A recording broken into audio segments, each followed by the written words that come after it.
My name is Jean-Paul Saint-Aubin. Saint-Aubin, S-T-A-U-B-I-N. What is your birthday? My birthday is on the 6th of October, 1930. 1930. That's right. Where were you born? Right here in Ottawa. Ah, so you are an Ottawa boy. Ottawa boy. Okay. Tell me about your family when you were growing up here. Oh, I grew up in Ottawa. That was during the Depression, before the war. And we lived like other family lived, you know, with anything that we could get. My father, for a while, was a taxi driver, and then he worked at the printing bureau in Ottawa as a stoker in the furthest downstairs. And then when the war came, that changed quite a life of a lot of people in Ottawa. We have a brother that joined in 1939 with the Ottawa Cameron Islanders, and he left in that September, and sorry, but he never came back.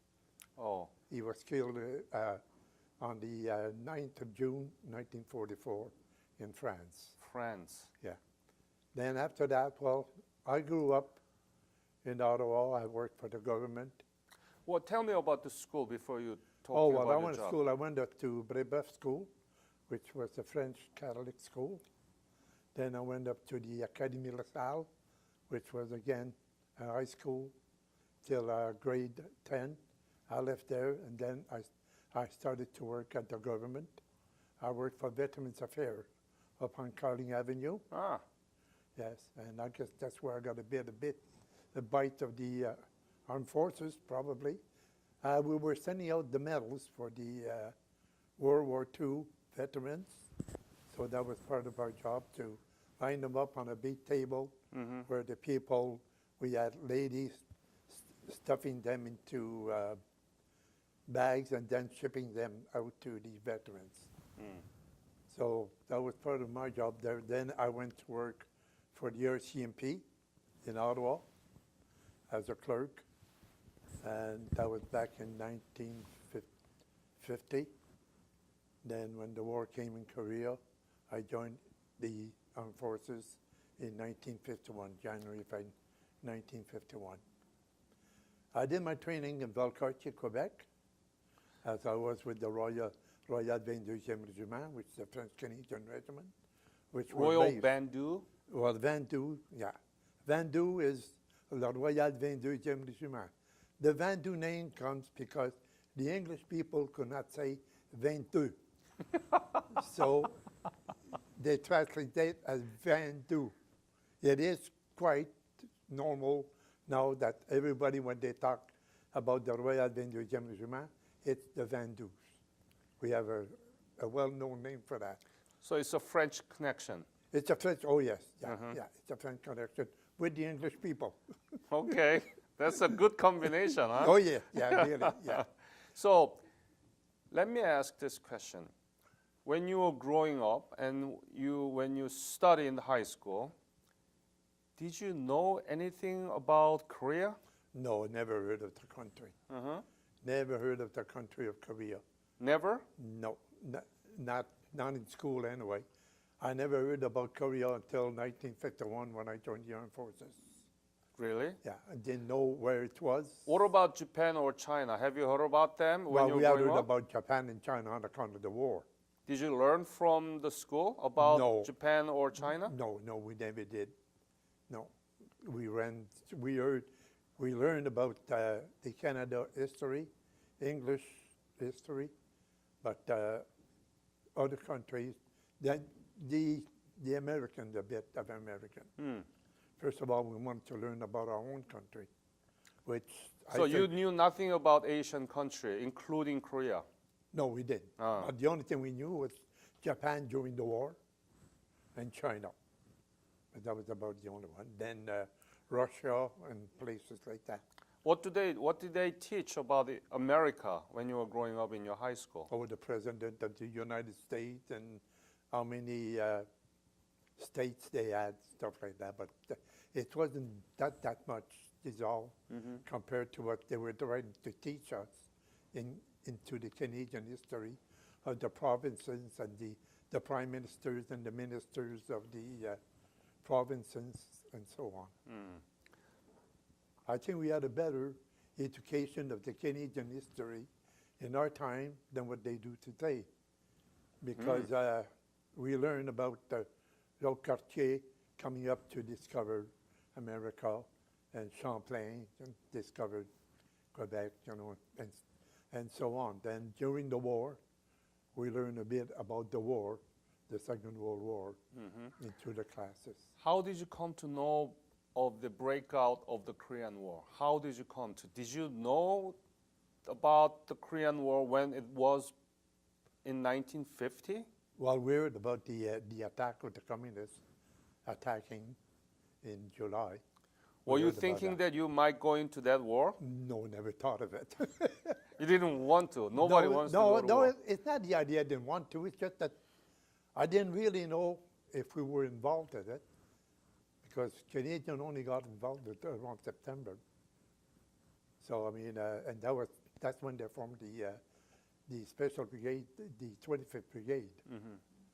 So that was when that really Canada got involved. But that was the Special Brigade. There was only 3 battalions formed with the rest of the supports. Yeah. You said that you enlisted Army, right? That's right. In January of 1951. Yeah. So why did you enlist? I just want to change job. I was working in the government, and I just want to have more adventure. Adventure?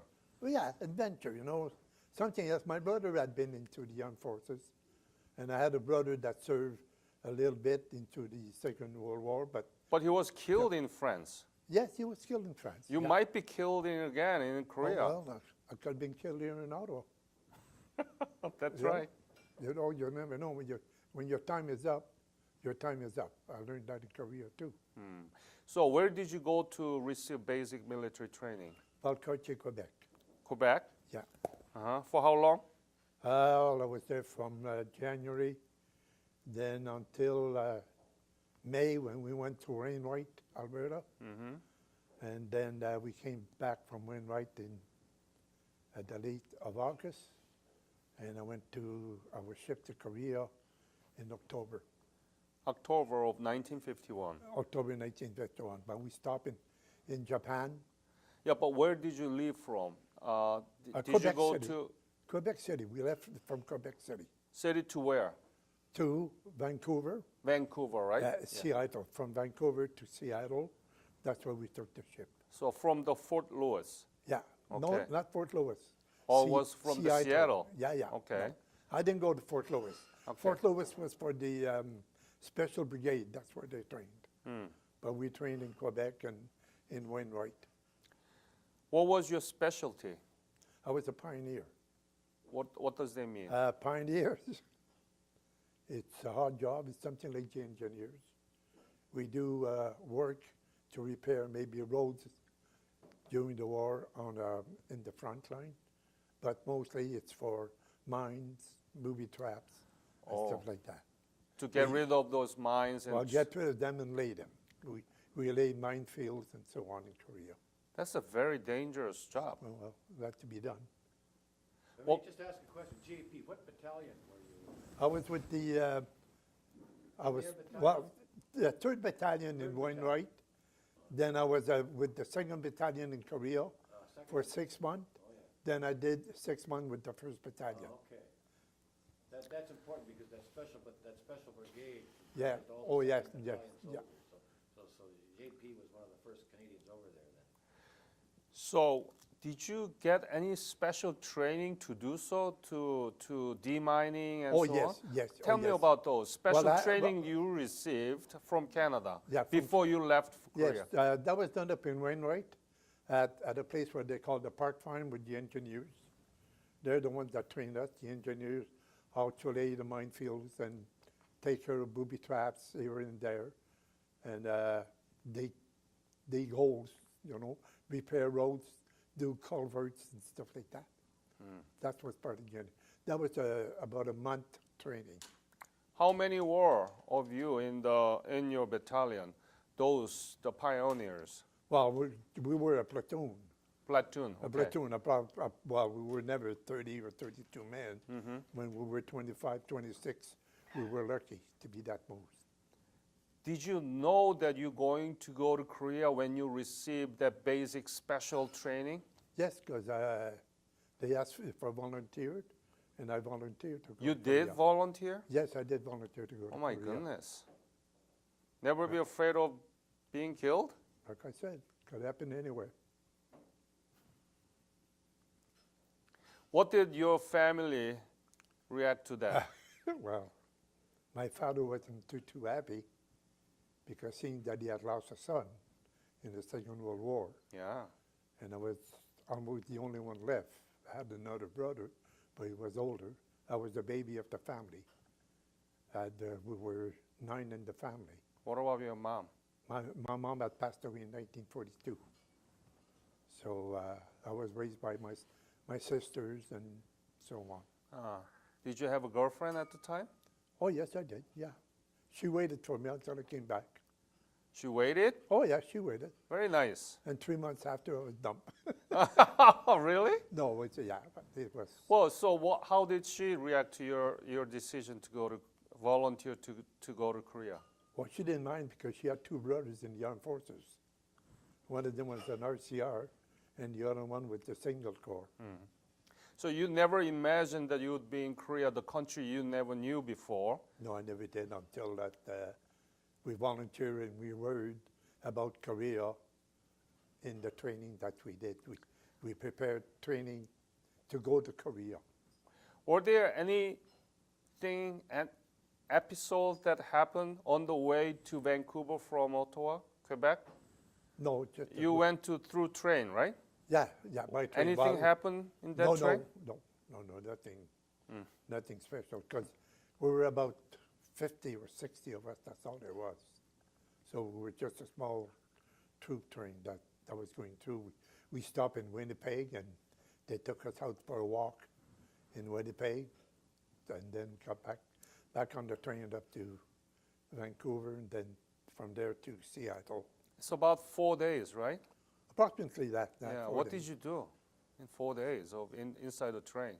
We read, we spoke, and we ate. That's about all we could do.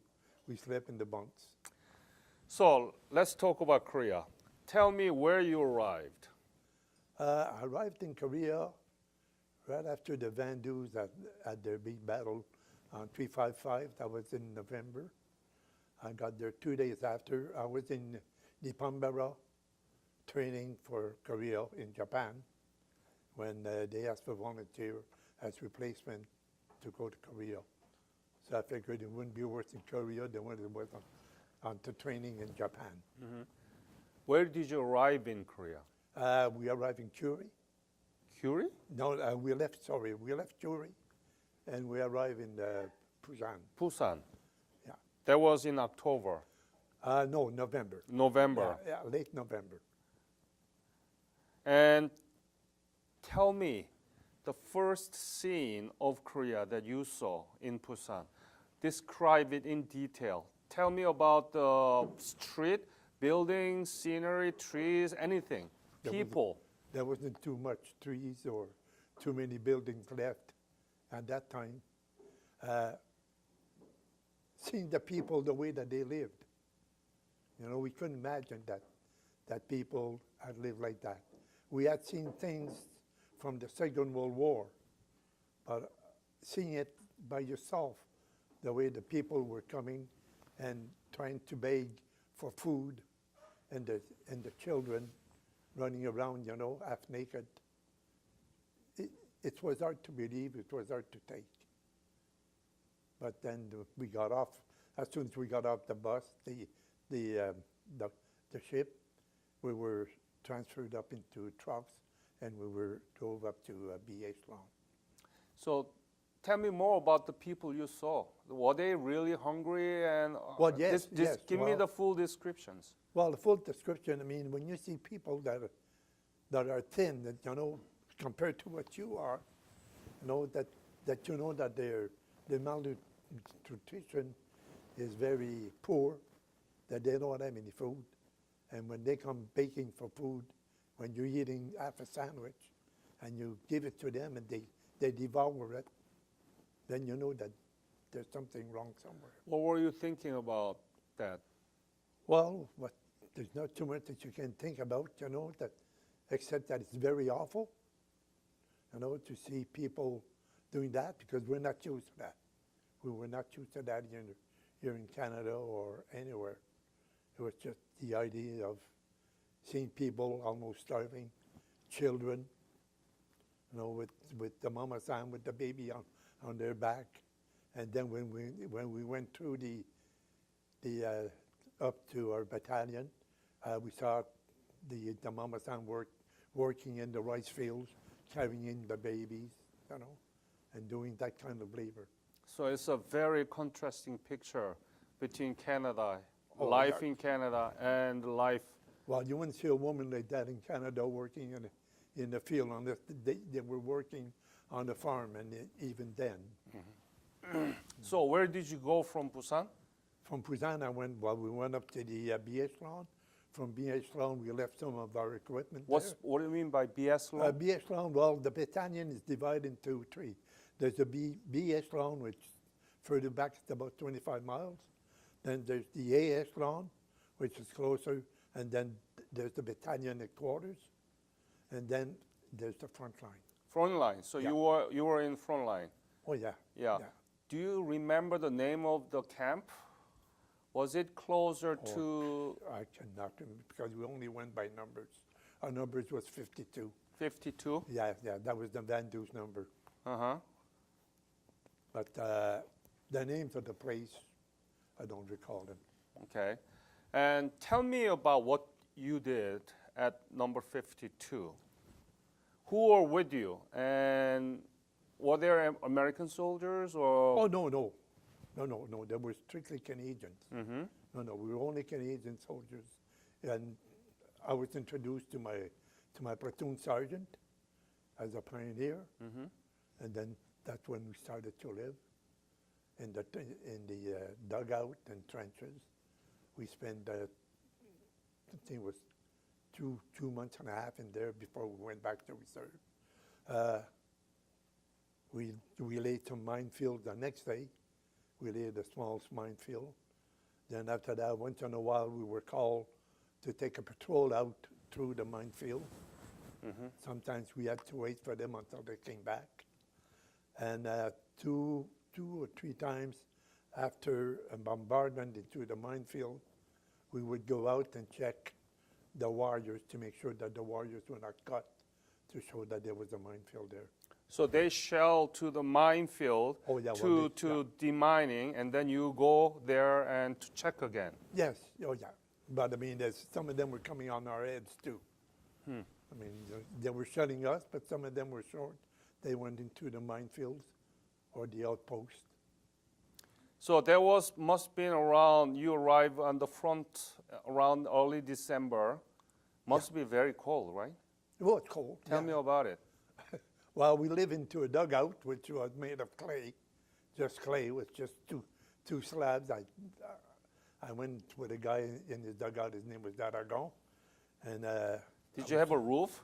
Kind oh of? yes, oh yeah, Okay. oh, yeah. We had a roof, and for a stove we had an ammunition box of the mortar boxes, Uh-huh.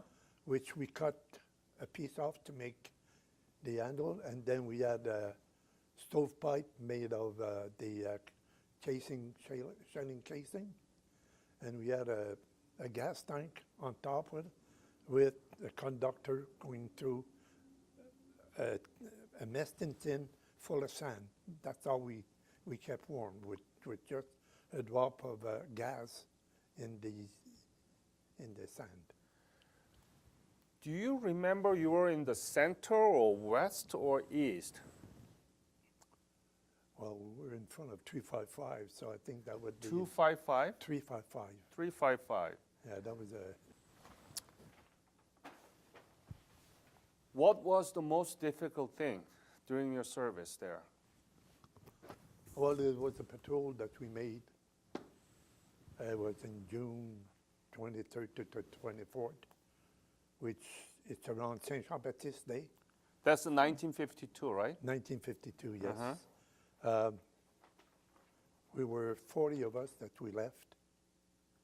We went on the patrol. And then Lieutenant Norman was the patrol commander. When we reached our position to take over a small hill that we were supposed to capture, we were divided in two. There was 20 that would be going up and 20 left in reserve. I was left in reserve, but they didn't get too far. The grenade had started coming in and so on. And I remember that we lost 2 men were killed. 1 was taken prisoner, and 8 others were wounded. And they were all from grenades and a few rifles. So that means they were so close to the enemy. Oh, yes, yeah. Oh, yeah. Matter of fact, 1 of them was taken prisoner. So he had to be closer, but he had been wounded. Some of the guys tried to go back to get him, but they couldn't get close enough. And that was the first time when the Canadian, they had borrowed the shell-proof vest from the U.S. Army, from the Marines, and we tried those. They weighed about 35 pounds. So, but we noticed that everybody that was wounded, it was either in the legs or in the head. We had a Bill Fong, which was a Chinaman from Montreal. That was one of the scouts with us, and he died in front of me. He In was front wounded, of you? Yeah. He was wounded in the head from a grenade. And when they brought him in the stretcher, he was still alive, but he didn't last long. So going back, we have to carry 2 dead men, and plus some of the walking wounded could walk, but most of them were all stretchers, so we had to carry them. So out of the 40, there was 8, there were 10, 11 missing, so that left only about 20-something for us to carry, and usually it takes almost 2 men to carry one. And we found out after that when we got back at that there was a company of Chinamen that were coming behind us, and the artillery stopped them. What were you thinking when you saw your soldier just die in front of you? Well, I'll tell you the truth, you don't think, I mean, you just wonder what happened. How come it went so bad? Because that was a patrol that went really bad. It's not because it wasn't well organized. It was well organized, but they were waiting for us. So that's one thing. And another job which we did with the pioneers, like I said, we used to go, we always carried a barbed wire around our waist, 4 feet. That's when we went around to check the field, the minefield. Minefield, yeah. Yeah, they were cut, and we used that to straighten them up. And we went, well, like I said, we went to small patrols, taking out the guys. Other guys went up on bigger patrols. But most of the time it was that. I mean, I lost a few friends there, guys that I had known in basic training.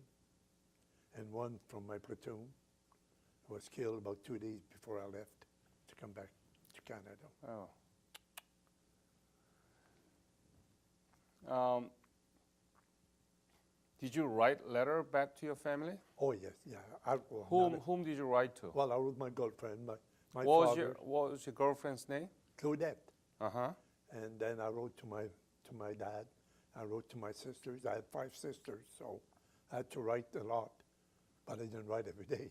Every day? No, not every day. Sometimes I was too busy doing other things. But I wrote to them periodically. How often did you receive the letter back from family or your girlfriend? Oh, quite often. I'd say about 3 or 4 a week. 2 or 3? 3 or 4 a week. Wow, that's... Yeah. Well, like I said, I have 5 sisters. That's And not my bad, father isn't it? had a girlfriend. That's a. I mean, it was in the middle of war, right? In the front line, and you still received the letters from your family and your girlfriend, Oh, 3 yeah. or 4 in a week. Yeah, well, sometimes 4 weeks, sometimes 3. That's pretty good. You know, it's just that the mail was pretty good. That must be the only joy that you have, right? Well, it was about it. Yes, sit down and Tell me read. about it when you read the Well- letter from your girlfriend. Well, she tells you she loves you, and she'll wait for you, and sometimes she mentions the past that we had, you know, the pleasures we had, and so on. And my dad would mention the family, how the family was coping with me away. My sisters would talk about my nephews, their family, and so on. Had you thought that what the hell I'm doing here in the middle of nowhere in the country that I never knew before and risking my own life? I don't think I'm the only one that thought of that. No, I think that mostly everybody thought about that. When am I doing it, you know? Sometimes it was so quiet that you wondered what you were doing there. You had good days, you had bad days. Tell me about your life there at the front line. I mean, there is no life, but Well, much. there's no life. I mean, what did you eat? Where did you sleep? How did you sleep? Well, sometimes we had sea rations, and we had a company next to us, B Company, which they had stoves and so on. So we went there, we got our mess in, we got our food, and then we brought it back. What kind of food? The sea ration. What was your favorite menu in the sea ration? Oh my God!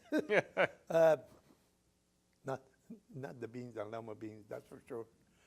Hamburger patties, sausages, things like that. There was always a pack of cigarettes, chocolate bar in there.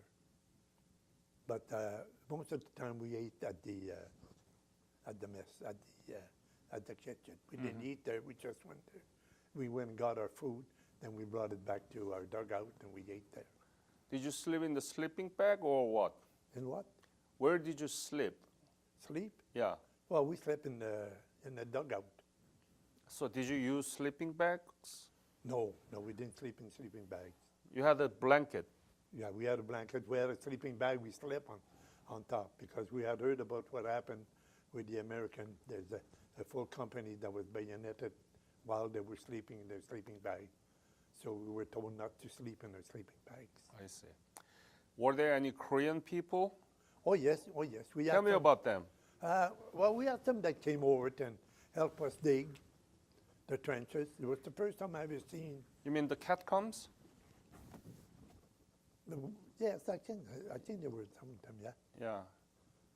Some of them, they came with a couple of soldiers to supervise them. How were they?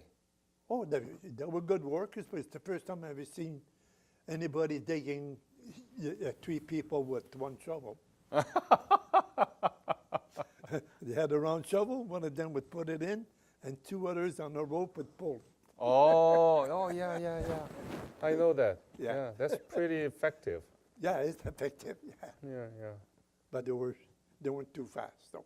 Uh-huh. I guess they wanted to make sure, and we always gave them something like chocolate bars or cigarettes. And Any other dangerous moments during your service? well, You talked to me about, you were split into 2 teams and Yeah. about 20 people of your platoon were 2 killed and wounded and so on. Any other incidents where you almost lost your life? well, we used to do a lot of guard station for the engineers. When the engineers would lay a minefield something, they called us on to protect them. So we were always in front of them, ready, for fight. Only once that we saw a patrol of Chinese coming along, but the American on the other side took care of them. We used to do that. We used to, like a safety patrol or something like that. When did you depart Korea? Late October 52, sorry.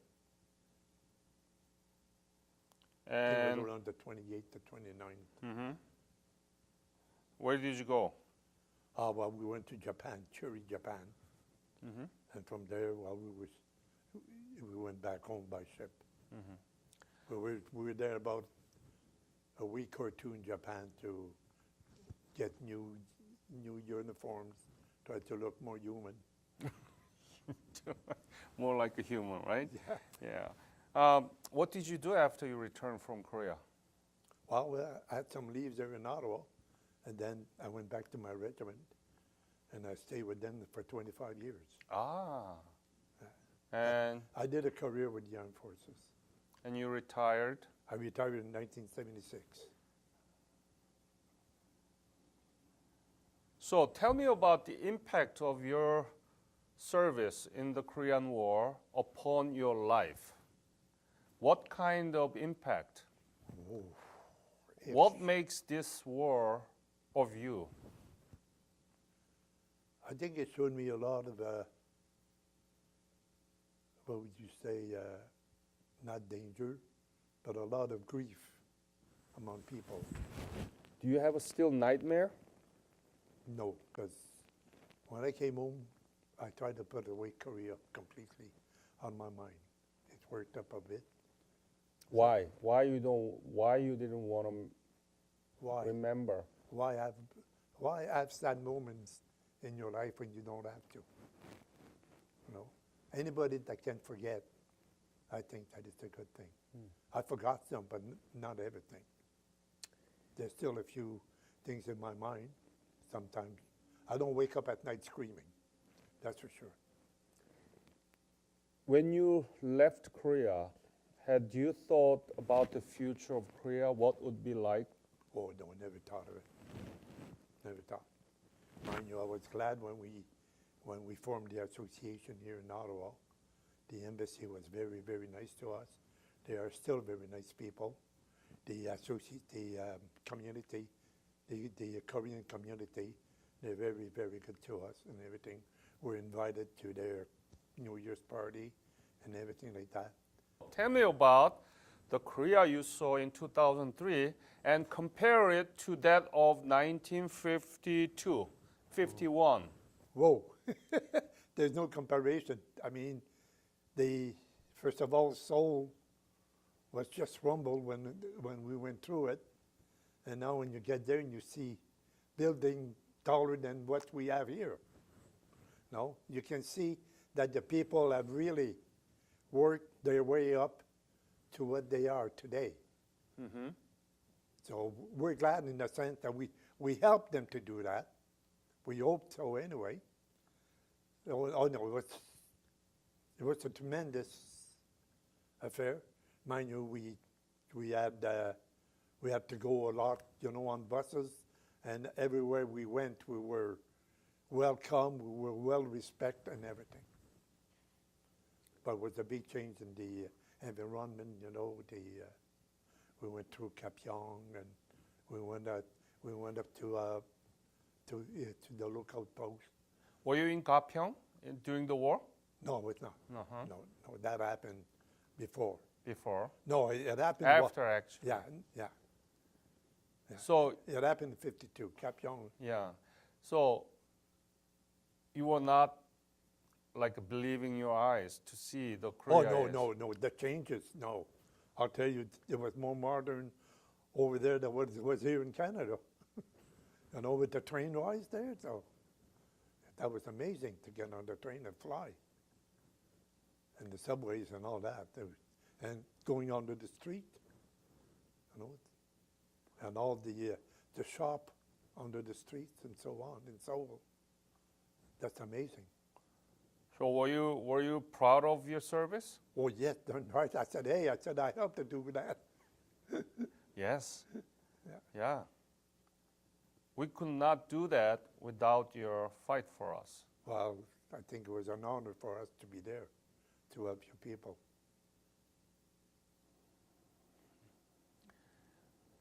Were you able to go back to the DMZ area, demilitarized zone, when you visited 2003? No, we weren't allowed there. Oh. No. So you just around Seoul, Well, no, we were at the DMZ zone. right? Yeah, that's right. Yeah, that's where we saw where the the peace treaty had taken place. Panmunjom, yes. Panmunjom, yeah. And that's where we saw the Chinese on the other side, the Korean on the other side looking at this way, and us looking at them. Yeah.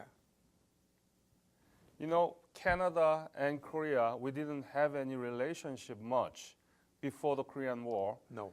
And because the Canadian Korean War veterans fought for us, now Korean government thanking back to you, and you go back to Korea, and we have a trade relationship. Oh, yes. It's all of you did Yeah. to make what we are today.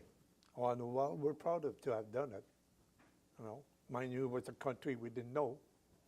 It was a place we never heard of. But it was nice of us to be able to help other people in distress.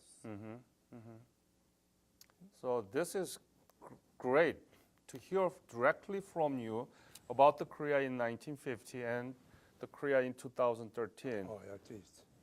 We are 11th largest economy in the world. Can you Yes, I believe know that? that. Can you believe that? Oh, yeah. You're better than us. It's awful. What? We didn't have a war here. All right. The only thing they ever had to rebuild was the parliament that burned down. No, it really, I can tell you, it was an honor for me to go back to revisit. And we went through a lot, but I think it was worth it. It was worth it to go back to see how much help that we have done to help the people that we did not know. But now we know them very, very well as friends and so on. That's why my foundation, the Korean War Legacy Foundation, is doing this, documenting what you saw back in 1950 and the Korea now. No. And we were able to do it because you fought for us. Yeah. And this is the best way to educate our young children about your honorable service and the people lost their lives and sacrificed. So my foundation is making digital history textbook Oh, so that's that nice. many Americans and Canadian students will listen from you. Your interview will be uploaded to the internet and everybody will be able to hear from you directly. Oh my God. Any other message you want to leave to this interview? Anything you missed? No, not really. No, I didn't miss anything. The only thing that I miss, I wish I could go back, but my health it prevails it. You look great. I mean, I may look great, but I got 2 bad knees and 2 bad hips. That's why I got to carry that thing down. No, I mean, my wife wants me to go back, but I mean, I cannot leave her because she's not well herself. But I know a lot of friends do go back, and when they come back, they say how much it still has changed. It's still changing. I know you're going to be having the Olympics soon. I'll be watching. The Pyeongchang Winter Olympics, Yeah. yes. I just been to Korea last week. Yeah? Oh, Yeah, and it's still changing. oh I'm not surprised. I'm not surprised what you people do. Yeah. That's one thing. No, you have done marvelous, and I hope you keep doing more to show that we didn't go there for nothing. You are the foundations of this bilateral relationship between Canada and Korea. Oh, well, I'm proud to hear And that. I am so grateful for your fight for our nation so that we can pull this out, simultaneous economic development and democratization. Oh, well, that's good. So I want to thank you Oh, you're for your quite welcome. fight and thank you for your time sharing your story with us. Well, it wasn't much big stories, but that's the way I lived it. That's your story. Yeah. Unique, nobody else. No. I hate to talk about it sometimes, but then there's times that you must talk about it. Yes. And this is the history Yeah, that our young children need to know. that's why they mind coming. Yes. Thank John Paul for your service, patriotism, and honorable loyalty and service. Thank you. You're quite welcome.